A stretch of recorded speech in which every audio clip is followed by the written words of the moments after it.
Mukhayetu Dumela, Sawbona, welcome to Prime Time with me, Palesa Muchuminyani, right here on your DSTV channel 405. Now let's move on with the next story for the evening. The Democratic Alliance is demanding protection for ESCOM Inquiry Committee members and witnesses. Now, the party says that it will write to Speaker of the National Assembly, Baleka Mbete, to demand protection for both members of the Portfolio Committee on Public Enterprises currently investigating allegations of state capture at ESCOM, as well as the witnesses appearing before the inquiry.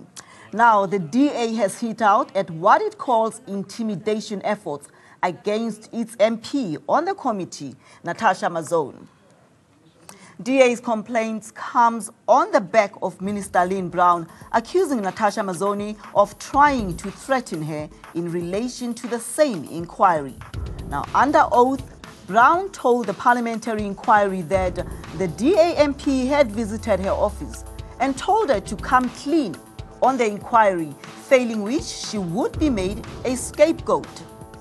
And DA now claims that its member on the committee, Natasha Mazzone, has recently been followed and her vehicle has also been tampered with.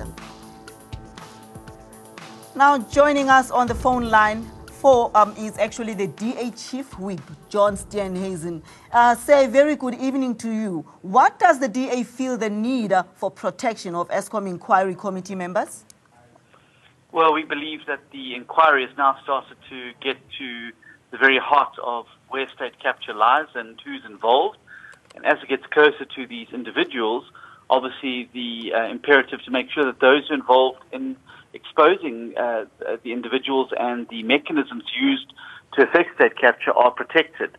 We've already seen splashed across the front page of many newspapers the attempts by the executive to intimidate and inquire into Mr. Advocate Vanara, the evidence leader in the inquiry. We've now also started to see intimidation attempts against members of the committee itself. And we believe that those who come before Parliament's committee and those who are going to be giving evidence, as well as those involved in inquiring into it, need to be protected from some very entrenched forces who want to ensure that nobody actually gets to the bottom of state capture. Well, Mr. Steenhuisen, Minister Brown in a testimony accused DA's Natasha Mazzone of trying to intimidate her. And she said that Ms. Mazzone told her that she, meaning Ms. Brown, would be made a scapegoat of ESCOM mismanagement if she did not come clean. Now, is this also not intimidation of witnesses? No, well, I think that Ms. Lynn Brown, in her typical gymnastics, has shown herself up again. Ms. Mazzone said to Ms. Lynn Brown that if she didn't come clean, she was getting made a scapegoat of all those people at ESCOM who are involved in state capture. It's very clear now, however, that contrary to what Ms. Lynn Brown was saying prior to that, that in fact Ms. Lynn Brown has been at the heart of state capture at ESCOM. And in fact, more than being made a scapegoat, she is one of the chief protagonists of the state capture phenomenon at ESCOM. That was not a threat. It was a warning to Ms. Lynn Brown that she should come clean before the South African public and expose what she knows for fear of herself being made a scapegoat and hung out to dry by those members who have been involved in corruption, maladministration, and state capture. I think that Lynn Brown has been disingenuous and obviously her usual verbal gymnastics to try and work her way out of a difficult situation. That's not the case at all. Well, thank you so much, Mr. Steenhuisen. We will definitely be keeping our viewers updated on the matter. That was the Chief Whip of DA, Mr. John Steenhuisen. Thank you so much, sir. Now moving on to the next story of the evening. The ANC seems to be trying its best to tackle divisions exposed and deepened by the impending elective conference. A compromise formula has now been proposed to end the winner-takes-it-all trend. An ANC spokesperson, Zizi Kodwa, says that the party would break with the tradition of voting for the top 6 position in one go. Now, this is an attempt to end the slate politics currently prevalent in elections. The proposed formula is as follows. Now, ANC elective conference will not vote for the top 6 in one go. Elections will be held for president's position first, and a losing candidate will be given a chance to contest for deputy president's position. Delegates will then vote for all the candidates contesting for the deputy president's position, and then the candidate with the highest number of votes to be elected deputy president. A new voting method has been cleared by the ANC NEC and will be put before elective conference for adoption. As part of dealing with abolishing slates, we will now not, in terms of the proposal we will be presenting to the conference, hopefully the conference will adopt it, is that we're not going to elect top 6. We would elect a position. In other words, if there's a position of the president, and then there are so many names that are contesting, one person at the end of the day would win, that will be announced. We will then ask those people who would have lost in the position of president, if they are available in the position of a deputy. The difference is that in the past, if you're contesting as a president, you are not on that list, you are not given an opportunity even to contest for a deputy because the top 6 would have been elected in terms of all positions in the past. But now, it will give also those who are contesting and lost in the position of the president an opportunity to avail themselves or to be elected in the position of a deputy president. But there are doubts if this proposal, if cleared, will succeed in forging unity. Now, sharp differences between the contestants may impact their relations. And on RET, Dlamini Zuma proposes a radical version, and even without nod from the big business, while Ramaphosa wants transformation with cooperation from the corporates. And on free education, Dlamini Zuma is for phased implementation, but considers it an imperative. But Ramaphosa only wants it within the limits of affordability. And on land expropriation is a highlight in NDZ's campaign, but hasn't featured on Ramaphosa's list of priorities rather. Now, while Dlamini Zuma is against all kinds of corruption, Ramaphosa has only focused on state capture allegations. Slates, what is called a dominant faction in the organization, a winner takes all, is not desirable for the African National Congress. And I think that's what some of the comrades think that it is the best way to do, because what you see now, the do or die situation, where meetings become so violent and people are prepared to collapse a meeting, is because of the fear of losing to a dominant slate. And what we are trying to do is that even when we elect leadership, for an example, in the past you would have an election of the top 6. And sometimes a slate of that top 6 may win at the exclusion of a number of comrades who are not on that slate, who might also help to build and unite the organization and bring their own skills in the organization. Now, speaking to ANN7 on the sidelines of National Day of Prayer, Dr. Nkosazana Dlamini Zuma said they wish that the winner in December works with everyone. And she said that the issue was discussed at the supper meeting of ANC presidential hopefuls with the president. That was a very good initiative. It went very well. The atmosphere was very pleasant, but we all committed ourselves to working towards unity for the ANC, but also for a peaceful, dignified conference, and a conference which will bring all of us together. We committed ourselves that even though we are 7, we know only one person will win, and we will all support the winner, and that the winner must work with all of us after conference. And we committed ourselves to telling all our supporters that when we go to the conference, we must go there because we should know that the world will be looking at that conference, not just South Africa or the continent, but the entire globe. And now, despite their stated intention to unify, the mooted proposal raises several questions. Now, will it be possible for leaders with contrasting views on key matters to work together and deliver? Secondly, Is real unity in ANC possible through power sharing formulas?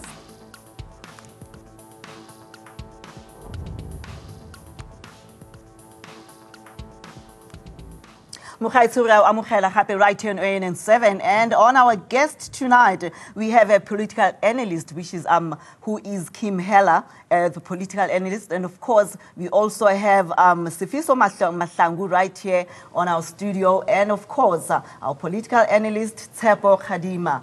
Ladies and gentlemen, welcome to ANN7. Thank you. Good evening. Yes, the elective conference is actually around the corner. And now, yet again, we have, the ANC coming up with a new formula, where provinces are actually trying to avoid, they're actually trying to avoid the winner take it all. What do we have to say about this? Do you think that maybe there will be many takers, for this unity approach at the conference? Let me start with you, Mr. Mahlangu. Oh, good evening, Palisa, and good evening to the viewers of ANN7. I do hope that this is not the propaganda machine of Mr. Zizi Kodwa and Mr. Gwede Mantashe. Mr. Kodwa is the ANC spin doctor. He's the head of communications at Luthuli House.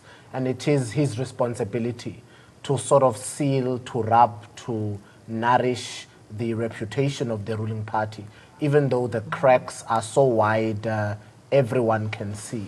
I hope this is not just a PR exercise to say they are looking for a candidate to unite the ANC. Of course, if they were looking for that candidate, there wouldn't be 7 people running for the office of the president. And we're talking about people who continually slam each other at public podiums. So that will be very difficult for the ANC to say we're introducing a new formula that says winner does not take it all. After all, this is just a proposal. If this proposal will be adopted or not will depend on the 17th and the 18th of December, whether it's adopted as policy of the ANC. So for now, it's just a castle in the sky. The delegates, the branches that come to the elective conference would have to decide on the policy that they choose. At the policy conference, you debate on policy. It's called the Battle of Ideas. At the elective conference, they adopt policy. So whether this policy will be adopted is neither here nor there. But of course, it's a wonderful thing for Mr. Zizi Kodwa to say. On another front, trying to find a mutual candidate for everyone might not work, because in the battle of ideas, you have contrasting views. People whose defining policies are different. Mankosazana Dlamini Zuma believes in free education. She calls it a necessary resource for a developing country. Mr. Ramaphosa believes that this free education should be given to particularly the poor. Very contrasting views on land, contrasting views on radical economic transformation. Her campaign, Mankosazana Dlamini Zuma, but it is a proposal that's actually seemed to got everyone interested. Mankosazana Dlamini Zuma's campaign is titled Radical Economic Transformation Now or Never. Whilst Mr. Cyril Ramaphosa seems to sway away from radical economic transformation and introduces his own economic policy called the New Deal. So if she wins, is it radical economic transformation or is it the New Deal? If Mr. Ramaphosa has to be her deputy. Well, now, you take 2 people in high office with contrasting policies and contrasting views. That will not work. Okay. Well, let me get back to you, Sfiso, on that one. Let me jump on to you, Mr. Khadima. Yes, sir. Mr. Khadima, tell me, what about the presidential hopeful? Do you think that maybe Ramaphosa will definitely want to work with Nkosazana Zuma if he loses the election? What we are seeing is that the African National Congress, I think, in attempting to bring about unity, and the mere fact that they are saying they need unity, it means there is no unity. Otherwise, there would have been no need to emphasize it. Yeah. So let's start with the basis that they are not united, hence they are preaching unity. But if you ask, well, of the 2 candidates, 7 have always made this point that the other 5 really are there for entertainment value. And the nominations clearly demonstrate that they're not going to be able to have traction in that. And what is actually very interesting with this election coming up is that there has been so much concentration on the position of president without discussing and interrogating the other 85 members of the National Executive Committee, the National Working Committee, as well as the top 6, which is the officials. So that is where the challenge is. But would any of the 2 candidates that really are leading, Dr. Nkosazana Dlamini-Zuma or Mr. Cyril Ramaphosa, if any one of them wins, I can see how the other, because they are diametrically opposed on the matter of ideology, even on the matter of what the ANC stands for. I just don't see how they can be able to work together. However, the proposal as put forward is also, unfortunately, inadvertently, a subversion to the process of the African National Congress. There has been the branches and the various structures of the ANC have already come up with nominations. Nominations, I think, for the very last time they closed yesterday. So that's it, it's done. So what effectively now we are being told is that at conference, when a delegate from a branch or from any structure of the ANC is carrying a particular mandate, as so mandated by their own branch or their own structure, during conference they can alter that mandate. Because you are saying, hold on a second, if the person who doesn't win the presidency, therefore, can go and contest with the person who had been nominated duly so by the structures of the ANC, that is nothing but a subversion. Because now all of a sudden you are putting the delegates in an invidious position where they now have to go and depart from their mandate as so given by whichever structure that would have sent them to conference, to now have to go and make a decision. Do I vote for the loser of the presidential race into the position of deputy in order to try and bring about that unity? And I can't see how you bring about unity on 2 candidates that are diametrically opposed on the ideology and what is the essence of really the ANC, and also on being able to define what is the main thing. They are not at idem in keeping the main thing the main thing. What is clearly required and relevant for our times in South Africa and for a governing party. For as long as they are opposed, I can't see how they can ever be able to achieve unity. So definitely this unity that they're actually trying to propose, you don't see it. But you actually seem to be agreeing with Mr. Khadima. What do you have to say about this? Do you think that maybe it will be possible for leaders, with contrasting views to work together and maybe deliver? I think the question of unity, and particularly principled unity around key policies of the ANC, is a challenge. But I think we're at a point where the only A game of the ANC at the moment has to be one of unity. And I think what we're seeing with this call for a shift in the electoral procedure is a recognition by top leadership that this disunity, this tone and talk of disunity is causing just too much fracture for the ANC, both in view of the election in December and then obviously the general election in 2019. And I think they're trying to eliminate damage. Because if we look at what the December conference should be, it should be a showpiece and celebration of leadership and policies. But it's turning into what I've termed the shame piece of disunity and disorder. And I think this new call, as desperate as it may seem at this point, I think is a decisive vote from the ANC, NEC and leadership against slate politics. It's a decisive vote against the winner-take-all.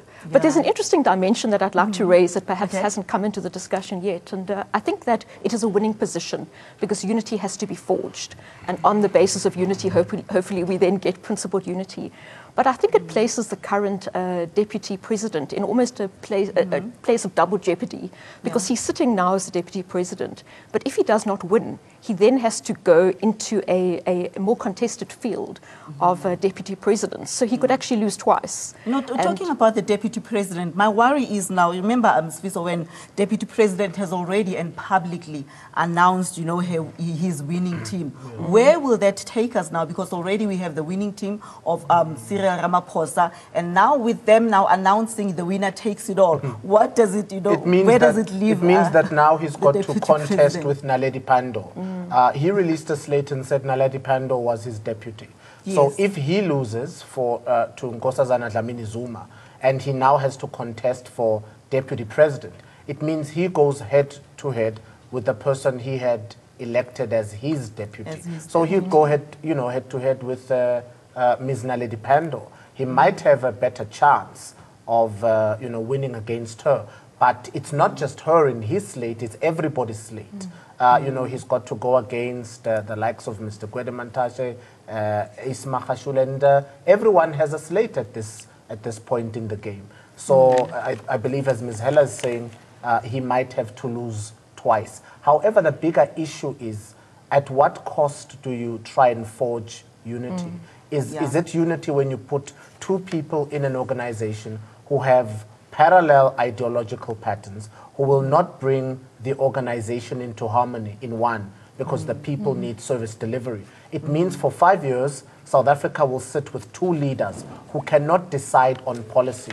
It means land will be difficult for return. Free education perhaps will not come because they will be pulling in separate directions. Like Mr. Kadima so said, isn't it the ideologies are actually the ideologies are different. Go different so ways. At the risk of wanting unity and destroying policy, what rules the ANC? Though no one should vote for a winner-takes-all sort of policy, but if you put a democratic term and you say the people shall govern, or the people choose, or as the ANC puts it, the branches decide, you cannot then take that authority from the branches and say, well, the loser then automatically becomes the deputy. If the branches don't elect you, I think the ANC must accept that, to say, we demand unity, but if the branches don't want you, they simply don't want you. But then is it real unity maybe in the, within the ANC, and is it possible through such power sharing?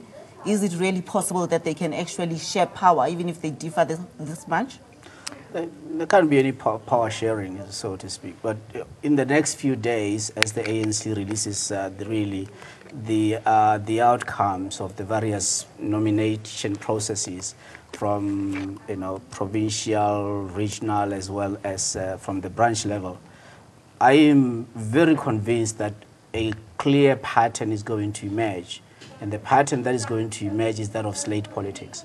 So you'll find that the branches or the regions or even the provinces, in terms of how they voted for the top six, the ones that say we want so-and-so, in this case CR17, as a presidential candidate, you'll find that the slate will be there. But now a very interesting thing is this. In that slate of CR17, you will not find Naledi Pandor. So that's really what I'm predicting will happen, and I'm pretty sure that I'm spot on that. So you'll not find Naledi Pandor there. Okay, so that is the one conundrum that is sitting with there. And on the other hand, which is the slate that he tried to put together, but the rest of the people will find that they are there. And the same thing will apply on the NDZ. Although she has not said, listen, these are the people that I'm with. And again, you're going to find that the voting pattern will be such that, again, it's along the lines of slates. So for this election, as much as it is the desire of the current leadership of the ANC to avoid slates, my own assessment is that they did not do enough years earlier to avoid this eventuality. And that eventuality is really based on the nominations. And I can't see how actually anything can be done between now and the day of voting, that the slate politics will be done away with completely, because the nominations, as I say, everybody who goes there, they're not carrying their jacket, but they've got the mandate from whichever structure that would have nominated them to be a delegate at this conference. So that's really where the ANC is. I think the ANC is at the crossroads.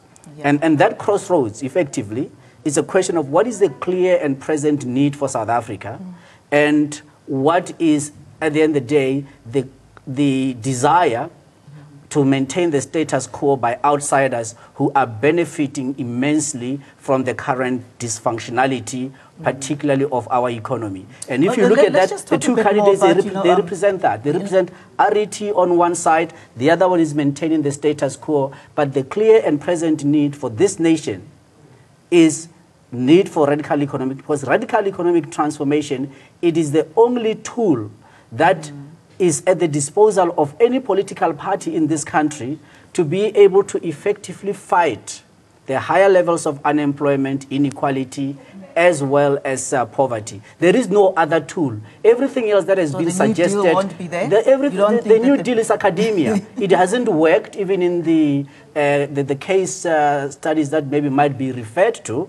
As I say, it was Franklin Delano Roosevelt as well as Ronald Reagan that came up with some sort of a new deal, and it was limited because 1933 is a new deal. And by 1937 already, Franklin Delano Roosevelt had too many problems with the new deal that he had proposed just 4 years earlier. So in this case, the clear and present need for South Africa is radical economic transformation for one simple reason. High levels of unemployment, inequality, and poverty. The tool is radical economic transformation. Any other thing? No, but what have the structures nominated or what have they decided on? We're yet to see in the next few days, but I'm convinced that they probably will have gone with the radical economic transformation model. Okay, you'll be hearing Mr. Khadima. Let's just talk just a bit more about the dinner that happened, the presidential dinner. Do you think that it was good for the president to call all the presidential hopefuls? And of course, was this definitely discussed, as Mama Nkosazana Zuma actually is confirming? Let's hear you, Tsepo. No, not Tsepo. Well, theologically speaking, I would think that was the Last Supper. Before a Judas appears. It is in the last days before the conference and perhaps one of the most contested elections in the 106 years of the ANC's existence. But it was a definite show of unity, them going to meet the president to sit and eat with him, and perhaps they had to, reconcile some edges and remind themselves in the year of Oliver Tambo, in the year of unity, that they are candidates of the ANC and not necessarily representing themselves. But where I think South Africa deserves an explanation is the subject of the New Deal. Is the New Deal ANC policy? And is it legal in the ANC for a deputy president to reveal his slate or then reveal his New Deal to say, we have an economic policy that governs the party. If you introduce a sudden new economic policy, what do you do with the policy of the ANC? And radical economic transformation is not the policy of President Jacob Zuma or Nkosazana Dlamini Zuma or Mr. Jeff Radebe, as many claim or many say. RET is a policy of the ANC. It was adopted. Unfortunately, I'm just going to have to cut you there. Time is actually against us right here on live TV. But thank you so much, gentlemen, for joining us. Thank you, Sfiso Mahlangu. Thank you, Tsepo Khadima, and of course, Kim Hela. Ladies and gentlemen, Mukhaitu, thank you so much for joining us right here on Prime Time. That was me, Palesa Muchuminyani, right here on ANN7, First, Fast, and Live. Salang Sintle.